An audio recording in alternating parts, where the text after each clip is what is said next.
30 to 50. Is that correct? No, not too common. That's too much. That's 20 verses. I'm going to stay here all day. I think I'll just read one verse.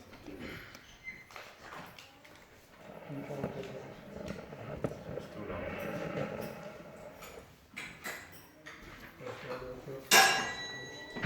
Om Namo Bhagavate Vasudevaya. Om Namo Bhagavate Vasudevaya. Om Namo Bhagavate Vasudevaya. Om Namo Bhagavate Vasudevaya. Om Namo Bhagavate Vasudevaya. Om Namo Bhagavate Vasudevaya. So we're reading from Srimad Bhagavatam, Canto 9, Chapter 10, text number 30. Is it 30? Yeah. Tato dadasha Bhagavan. Tato dadasha Bhagavan. Tato dadasha Bhagavan. Tato dadasha Bhagavan. Ashokavanikasrame. Ashokavanikasrame.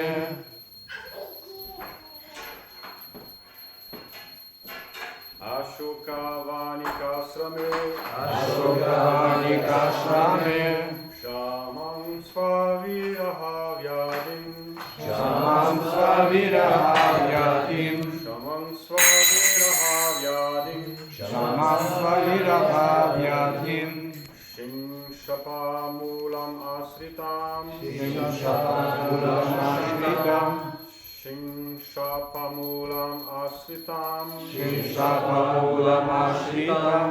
Tato dadasha Bhagavan. Tato dadasha Bhagavan. Ashokavanikasrame. Ashokavanikasrame. Shamanga svaviraha vyadim. Shamam svaviraha vyadim. Shingshapamulam asritam. Shingshapamulam ashritam. Tato dadasha Bhagavan. Tato dadasha Bhagavan. Ashokavanikasrame. Ashokavanikasrame. Shamam svaviraha vyadim. Shamam svaviraha vyadim. Shingshapamulam ashritam. Shingshapamulam ashritam. Tato dadasha Bhagavan. Tato dadasha Bhagavan. Ashokavanikasrame. Ashokavanikasrame. Shamam svaviraha vyadim. Shamam svaviraha vyadim. Shingshapamulam ashritam. Shingshapamulam ashritam. Tato dadasha Bhagavan. Tato dadasha Bhagavan. Ashokavanikasrame. Shamam svaviraha vyadim. Shamam svaviraha vyadim. Shingshapamulam ashritam. Shingshapamulam ashritam. Tato dadasha Bhagavan. Tato dadasha Bhagavan. Ashokavanikasrame. Shamam svaviraha vyadim. Shamam svaviraha vyadim. Shingshapamulam ashritam. Lady? Tato dadasha Bhagavan. Ashokavanikasrame. Shamam svaviraha vyadim. Shingshapamulam ashritam. Tato dadasha Bhagavan. Ashokavanikasrame. Shamam svaviraha vyadim. Shingshapamulam ashritam. Tato dadasha Bhagavan. Ashoka Vanikashrame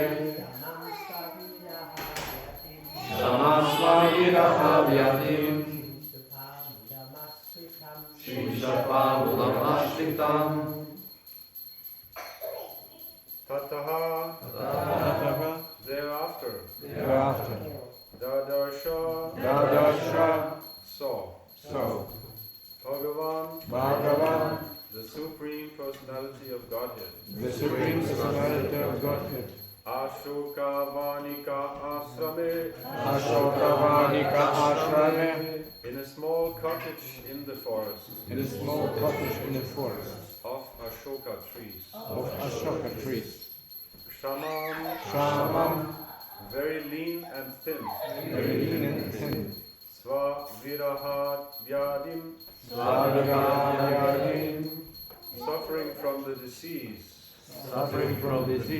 Of separation from Lord Ramchandra. Shimshapa. Of the tree known as Shimshapa. Moolam. The root. Asritam. Taking shelter of. Translation. Anyone read French translation? Ok. Vous avez besoin de traduction français? Oui? Non? Impossible? Okay, I read in English and we'll see. Maybe we can translate. One person? Anyway, I'll speak in French. I'll speak in English. Thereafter, Lord Ramchandra found Sita Devi sitting in a small cottage beneath the tree named Shimshapa in a forest of Ashok trees. She was lean and thin, being aggrieved because of separation from him. Him means Ramchandra.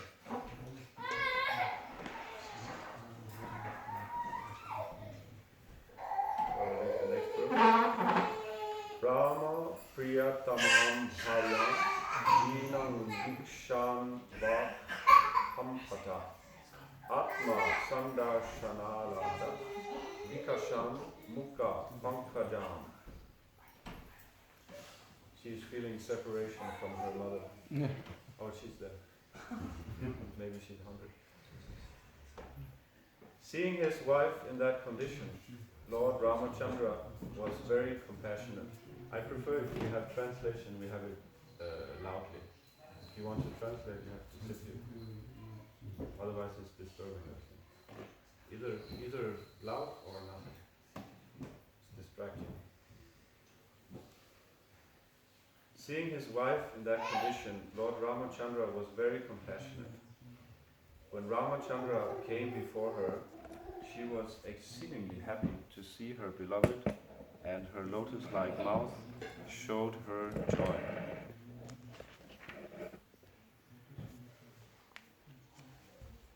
I'll read one more verse. After giving Vibhishana the power to rule the Rakshas population of Lanka for the duration of one kalpa, Lord Ramchandra, the Supreme Personality of Godhead, Bhagavan, placed Sita Devi on an airplane decorated with flowers and then got on the plane himself. The period for his living in the forest having ended, the Lord returned to Ayodhya, accompanied by Hanuman, Sugriva, and his brother Lakshman.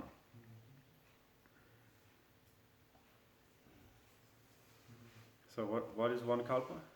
Anyone knows? 4 millions? 4 millions? 100? Is that one yuga cycle? I think so, yeah. One yuga cycle? That's 320,000. four yugas. Kali Yuga, Treta Yuga, Dwapara. All together It's 4.3 million, I think. Yeah. It's a long time.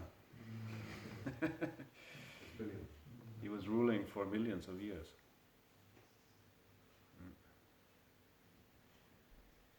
So now, how long are they ruling? Maybe 5 years. Then, especially in France, then they will say, this was the worst president ever. And they will say that every time. Every new one. So they will not say that with Lord Ramachandra. He was the best president ever. So nowadays we cannot complain actually about our leaders because we choose them by vote. It may not be simply by our vote that they become leaders. There may be other factors like money. How much money do you have? In order, especially in the United States, we see that rulers are very rich. So you cannot, and that's another thing about a big difference between modern, the modern system and the Varnashram Krishna system is that the leaders are actually not, the leaders are not the ones who have the money. And also even we don't really understand that yet, even devotees, that the real leaders are actually the brahmanas. That is those whom we should listen to. Even the king, he has to listen to the brahmanas' advice. And the brahmanas are not generating wealth. Who are generating wealth? That's mostly the Vaishyas. Even the Kshatriyas, they don't do business. They levy taxes, fines, and when they go to a battle, they bring back some booty, call it booty. It means spoils of war. We see from the battle of Kurukshetra that after the battle there was so much armor, golden armor or silver lying around. So they would collect that. So the leaders, the actual leaders, are the brahmanas. Because they are the intellectuals, they are the head, and they are supposed to know Brahman, the supreme Brahman, especially the Bhagavan aspect of Brahman, Krishna, the supreme personality of Godhead.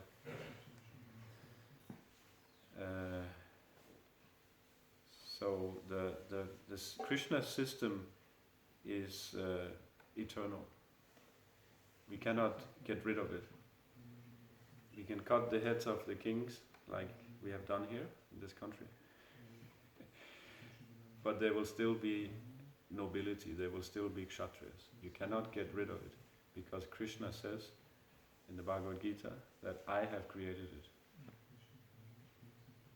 And it is like a blueprint, or like an idea. It may be manifest or not manifest.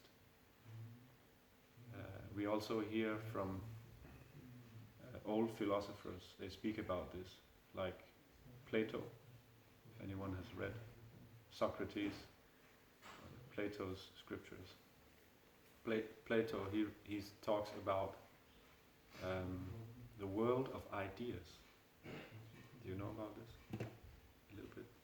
The world of ideas is also well known in the caves. Yes, the cave, what do you call it? He explains the famous cave explanation of. But the world of ideas is very similar to our idea of Varnashram. It's not our idea. It's Krishna's idea. And we can see many other places, also Confucius, what is his name? What do you say? Confucius. Something like that. From China, in Yes. China. He also had this idea that a king is a king by his activities and by his qualities, and if he doesn't behave like a king, he's not a king. So there's an idea of what you should be if you're a king, if you're a man, if you're a woman, if you're anything. So these ideas are there because Krishna has made them, and we are supposed to follow. We have a nature. This is very contrary to modern philosophy. We don't have any nature. We can make ourselves into anything we want. Right? Even if you're a man, if you feel that you're a woman, you can be a woman because that's what you want to be, or vice versa. You also see women who are very masculine.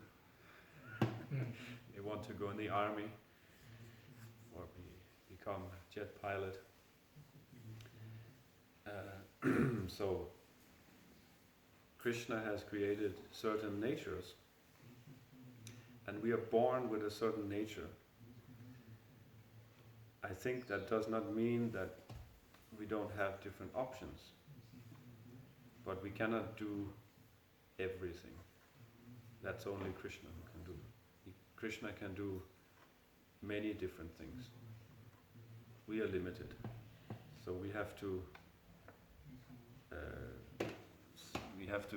surrender to a spiritual master, a guru, who can encourage us in the right direction according to what is our nature, and engage ourselves in Krishna's service. And it's a big topic. I thought I want to say something about the mode of goodness and also Krishna's economy.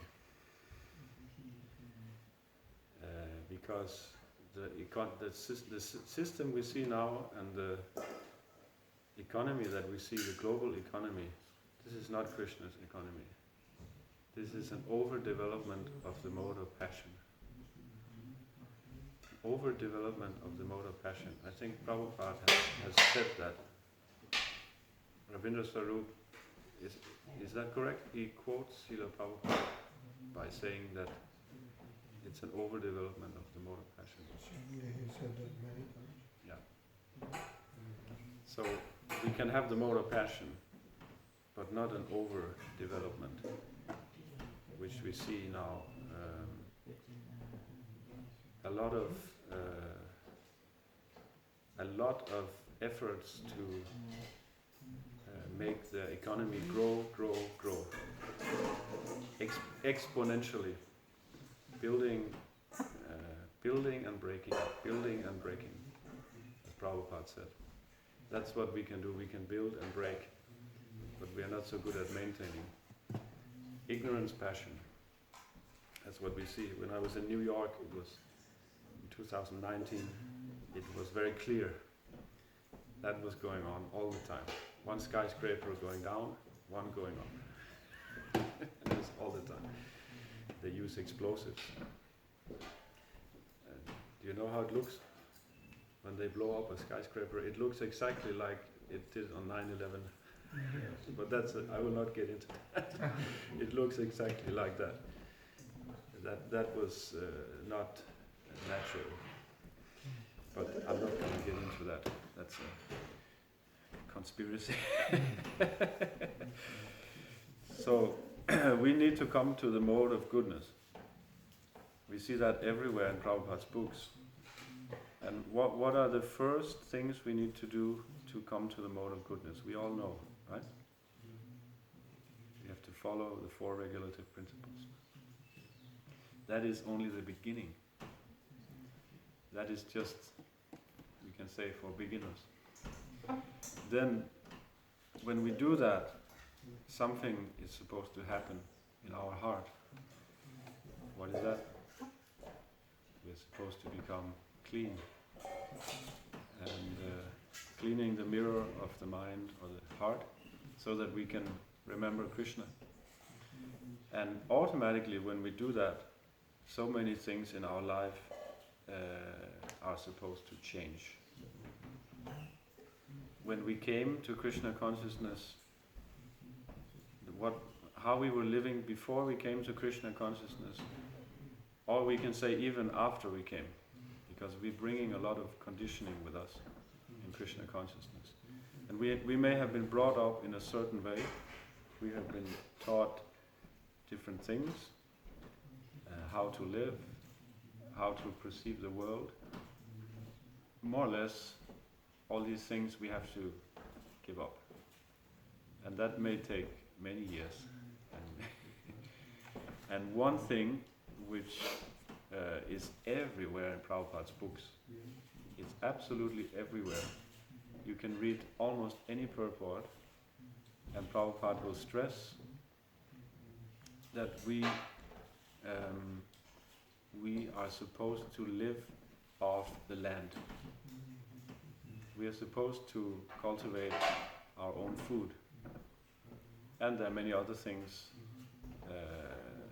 not just our own food. We're supposed to become self-sufficient in so many ways, making our own things. But the basics are that Prabhupada says every man should grow his own food. Notice he says every man.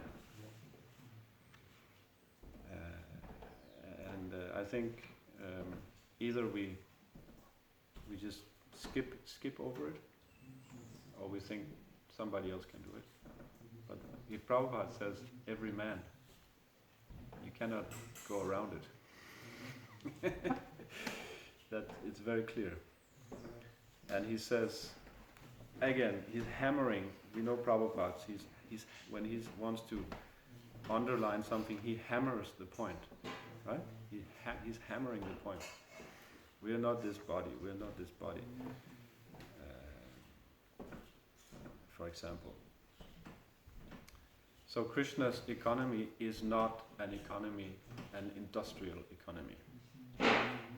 That is not the way Krishna wants us to live.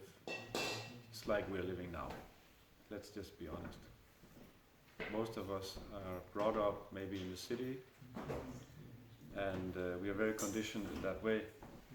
And it's very difficult for us to get out of that conditioning. But Srila Prabhupada is our founder Acharya, and we're supposed to accept everything he says, not just the things that we think are important. It's a whole package. You cannot leave anything out. So Krishna's system is an agrarian one, which is based on farming. The whole economy, Krishna's economy, because the economy is also, we can say, in the mode of goodness. It is not based on factories, tractors, concrete, steel, big business, big enterprises, global, international enterprises. This is not Krishna's economy. This is the demoniac economy. And we are all involved in this, including myself. So it's very difficult to come out of this. We can say, what is the problem? People may ask, what is the problem with this economy? Well, the problem is that we are depending on demons. Or people who are under demoniac influence. So it's not good for our spiritual life. It's very important how we make our money, or we can say how we make our livelihood. It has consequences that we ordinarily would not think are so important. It's very important. Let me give an example. If you're employed somewhere, you work for some karmi, and let's say he doesn't like devotees. It's a big problem. You have to pretend that you're not a devotee, or you may have to take off your tilak, or you cannot speak about Krishna. Or even if he likes devotees, the circumstances is like that you cannot be a devotee, really. That's a problem. You cannot say what you want. And we are depending on an economy which will crash, which it is already crashing. It's maybe crashing in slow motion, but it's crashing. It is not durable. Why? Because we can analyze it. We're not going to get into all the details, but it's depending on people buying unnecessary things all the time. And if people stop buying things they don't need, the economy crashes. What do we need? We need to eat, we need food. That problem can be solved. Prabhupada says, whole economic problem solved. You keep some cows and you have some land. He said, whole economic problem solved. That's it. Bas. Finished. You don't need any other arrangements. So, why do you need to have trucks going from country to country, airplanes, boats going from China or from far away, just so that you can get food on your plate? Why? You know why? Demonic economy. Yeah, but what is the purpose? Just to, they need to have intermediaries, people. Yes. It's- And it's- they are making a big profit. That's the reason. They're making a huge profit. They're making a profit even on water. They're selling their plastic water, plastic bottles, you know. There's even the propaganda that when we moved in our house in Bøje, we have a well. And the first thing they said was, no matter what you do, for God's sake, don't drink the well water. We drink the well water, it's the best water in the world. It's better than the tap water, it's better than the plastic bottle water. It's really good. So they're making a big profit just selling water. This should be available for everyone without having to pay. They certainly will arrive to tax it. Huh? They certainly will arrive to tax the well water. But they're already taxing, you know, the water companies. But normally you would have your own well, and you won't have to pay anything. You just have to do like this. That's what you pay. You pay your arm a little bit. So everything is available. Krishna has made all arrangements. The birds, Prabhupada, so many times he said that the birds, they wake up in the morning, they start singing, they know there's food, they don't have to worry, they don't go to the office, they don't go to the factory, they know there's food, it's already arranged. So everything is arranged. But we have to do something. We have to cultivate the land. And not with machines, not with artificial fertilizers, destroying the land like anything, not exploiting the land, but working with the nature. We have to cooperate with Krishna and his nature. And if we do that, if we take nicely care of Krishna's land, then it will give so much. More than we need, actually. And we can see that some people are starving in the world. It is not because of scarcity. It is because of mismanagement, and that some people have more than others. Prabhupada, he wasn't in favor of overpopulation. He didn't believe in that. he said this planet can support 10 times more people, no problem. But it cannot support greedy people. That's the problem. I think also there's in the Bhagavatam, the earth is speaking. I think it's in connection with Maharaj Parikshit chastising Kali.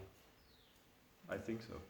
The earth is speaking, and she says, I can carry mountains, rivers, so many things, but I cannot carry a liar. Or you can say one who is very greedy, people who wants to exploit the earth. That is difficult for her to carry, but she can carry many, many more people. There is no problem. The only problem is the lack of Krishna consciousness. Prabhupada said, nothing is missing, nothing is lacking. Only Krishna consciousness is lacking. And part of being Krishna conscious is also that everything is included. We are not a secularized, what do you say? Secular religion. Yeah. Everything is in Krishna consciousness, including economy, how to make a livelihood. And Prabhupada has given us all the instructions how to live.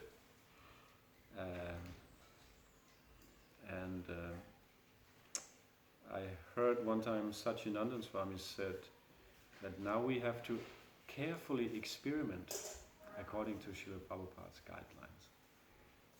Because everything is in the books, but we do it in practical life. We have to see what works, what doesn't work. We have to proceed by trial and error, which Prabhupada also did. He tried something, it didn't work. Like in India, he started the League of Devotees. Then that didn't work, then he tried something else. So we can see Prabhupada also proceeded by the method of trial and error. So when it comes to practical things, we have the philosophy, so now we need to put it in action. Prabhupada says every man should grow his own food. So then we should find people who know how to grow their own food. And then we should learn from them. And there are lots of people. We're in the deep rural country. There are lots of farmers who can give advice. Even the karmis can help us. And sometimes we see that the local people, in one sense, they're more in the mode of goodness than we are. In one sense. They may not follow the four regulative principles, but they know how to do things. So, I said something, maybe there's some questions or comments?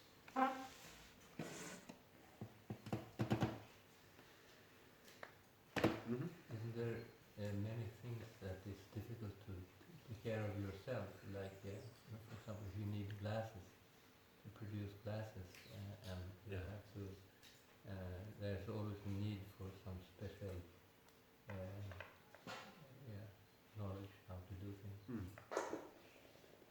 And there is also need for trade in that sense. Yeah. When we speak about farming, agrarian-based system, all these things, it's not a one-man show. It's what Prabhupada, his vision, what he wants us to do, is to go back to village life. And village life, you work with the neighbors, and maybe you have the other village will have some cooperation. And when the harvest is to be done, everyone is there, everyone in the fields. And that one person is the blacksmith. The blacksmith is very important. He is one of the most important persons in the village. There's a story, is that in Danish, this story? In Beaf or in Smith? Yeah, it is Danish, but I don't know. It may also be known in other places. It's a story about a blacksmith who killed someone. He murdered someone. But they didn't know what to do in the village because there was death penalty. If you kill someone, then you have to be hanged. So there was a problem because the blacksmith, they only have one blacksmith. And he's so important. So they made a compromise. They said, we have so many bakers. So let's hang one baker instead of the blacksmith. I don't think it's a real story, I don't know. But it's just the point that the blacksmith, even though he murdered someone, he was so important that they took one baker instead. Because they had maybe 5 bakers. So in that way, yes, some people are specialized, and some things like making glasses, it's not that we have to make everything ourselves. I think we should know how to make at least 2 or 3 things, everyone. We should know how to grow our own food. Then the Vaishyas, of course, they produce bigger quantity of especially grains and ghee. I say grains and ghee because this can last. Let's say you don't have fridges. You don't need a fridge, really.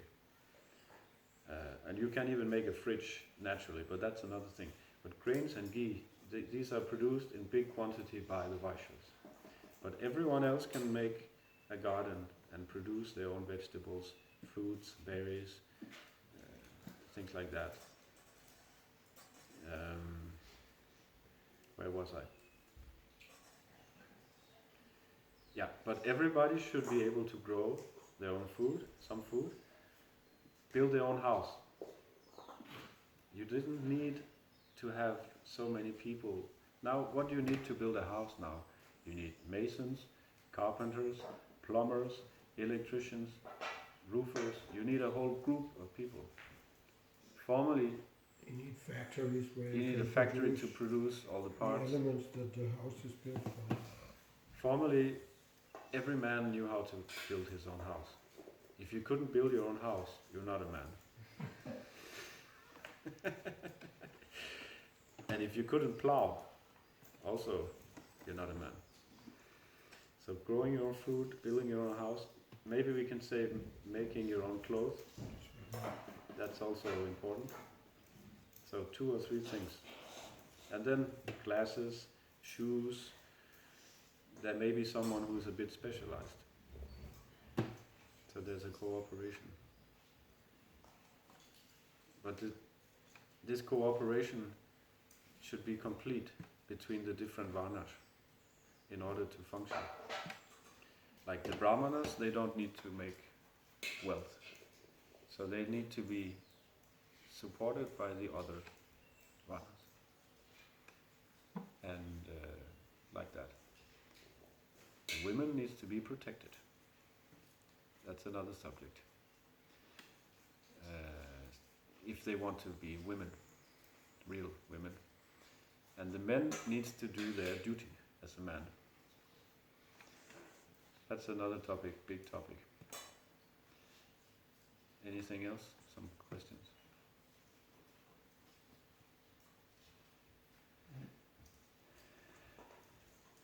Yeah. If somebody tells you it's interesting, but it's utopic.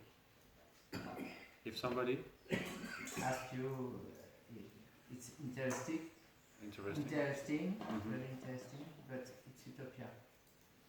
It's utopia. Yeah. Well, everybody used to live like this 100 years ago.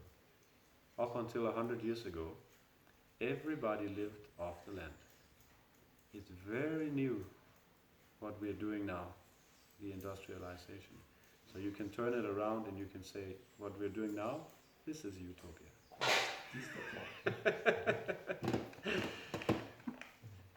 Also, in the same mood, in the letters, Prabhupada states always, don't do politics, don't do politics. And 5 years ago, ISKCON supported political women.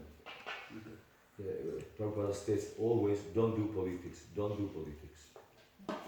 but that's maybe something else that we're talking about. Yeah. Political women are you referring to? You know, United States. Yeah. Uh-huh. Oh, Yeah, Tutsi. Okay. I see. But Yeah, you said that every man should be able to make his own living, like plowing, like that. So that refers to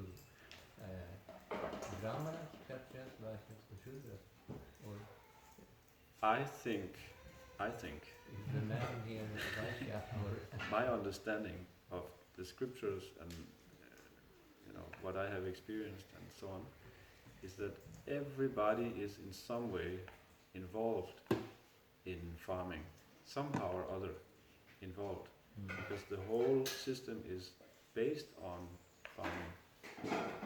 Of course, the Shudras and Vaishyas are really, really involved. And the Shudras and Vaishyas, most of us is in that category, let's just face it, without any illusions. Brahmanas and Kshatriyas are very, very few. Very, very few. Because it's a pyramid. How many Vaishyas do you need to rule Shudras? You need one Vaishya for, let's say, 10 Shudras. Or maybe 15, I don't know. How many Kshatriyas do you need? You need one king, just one. That's it.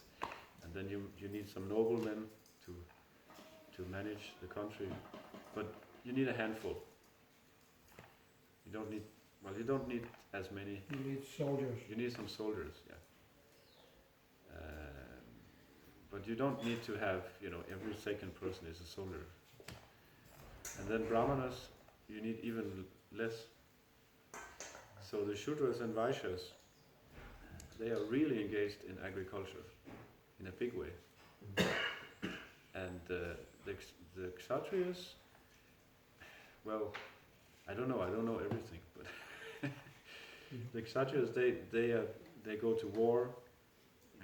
I don't know what else they administrate. They administrate the system of the agrarian system, so they're also involved. Then the Brahmanas, we hear from the scriptures, the Brahmanas or the sages in the forest, they have their own little cottage, they have their orchard, they have fruits and berries, and I think they have also vegetable gardens. We hear that from the Krishna book. For example, Dvivida Gorilla, he destroyed many many orchards and vegetable gardens of sages. So that means they get some dirt between their nails, as we say. Even the sages, they can also do practical things. Because if they say you live in the forest, of course if you live in the forest in India, it's easier. You can grow things easily. So they are not depending, if you're a sage, you don't depend on someone from the city. They have to get their hands out of the pocket and do a little bit. This is my understanding. It's not that the Brahmanas, they're just bookworms. They don't do anything practically. I think this is our conception sometimes. Or you just sit with the speakers in front of the computer. This is a modern Brahmana. They didn't do that. Brahmanas, they have 6 occupations. Yeah. Worshipping the deity, engaging others in worshipping the deity, serving the scriptures, teaching scriptures, and receiving donations and also giving charity. Yeah. But say they have to teach you something about farming, because they can teach anything, a Brahmana. If you have to teach something, you have to know something about how to do it. Like Dronacharya, he was in the military arts, so he knew how to fight. He was a Brahmana, but he was inclined to the Kshatriya. Anyway, I think it's not black and white. Okay, he's a Brahmana, he's just reading. Okay, he's a Kshatriya, he's just killing. He's a Vaishya, he's just doing one thing. my understanding is somehow or other everyone is connected to the agrarian way of life. Somehow or other. Even Shivaram Swami, he goes out. When there's time to harvest, he takes the scythe, you know. He have a go at the harvest. That doesn't mean he does that 8 hours every day. Anyway, I don't know what you think. I'm just thinking, how do you connect this with the Hare Krishna movement as it is now? It's like a preaching movement, going out distributing books. Those who are distributing books, they are not cultivating the land. Depends. So, yeah. I think when we talk about self-sufficient farms, I think the most important self-sufficient farms are family farms. Then the temples have their own cows and land, but they are not producing like the families are. So I think this is important. Sometimes we speak about having an ISKCON farm project, which requires donations, a lot of facilities, but every family can do something without investing a lot of money. And I think that is actually what is durable in Varnashram Dharma, that there's independent family farms and they all have some cooperation and they produce. Sometimes we have ISKCON projects and maybe we think that that's the only thing, but the family farms are very, very important, I think. So in that sense, yeah, the ISKCON is a preaching movement, but it's not really a movement of producing, in that sense. So that's up to the families. What do you think?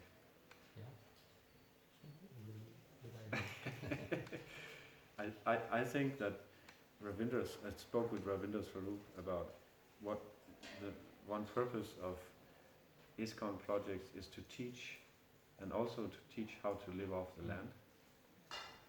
It's more for teaching than for producing big quantities. You produce something for the deities, but you can come to ISKCON temples or projects and you can learn about scriptures, you can learn about practical things too, not just theoretical knowledge. You can learn how to play mridanga. It should be like a school for practical. Maybe we have to realize we are maybe not there, but we have to realize that practically. So we maybe stop. If there's nothing else, we can go on talking. Shrimad Bhagavatam ki jai.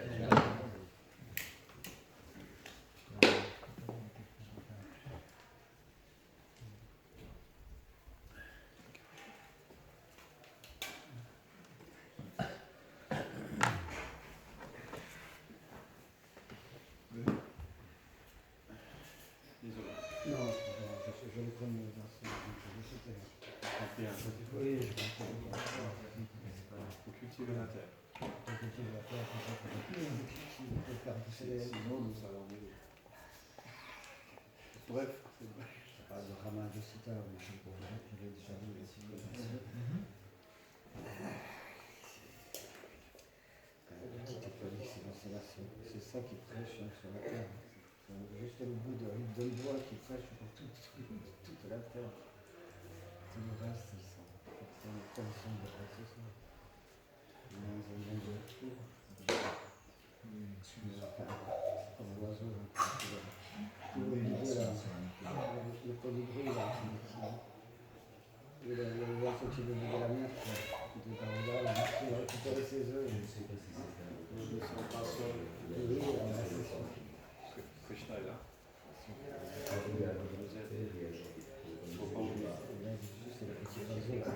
Nous sommes là. Krishna est là. je l'avais, moi, je l'avais ici. Tu restes ici. J'étais au conservatoire, j'étais déjeuner, j'étais au conservatoire. Je ne savais pas si c'était à vous. Et il y a aussi un petit manteau d'un enfant. Oui.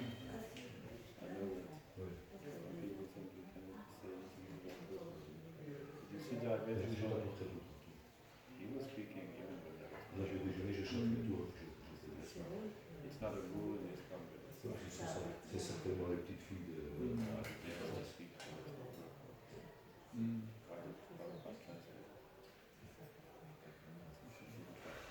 Exactement, c'est pas exactement le maréchal Ferrand. Si le maréchal Ferrand, c'est Forgeron.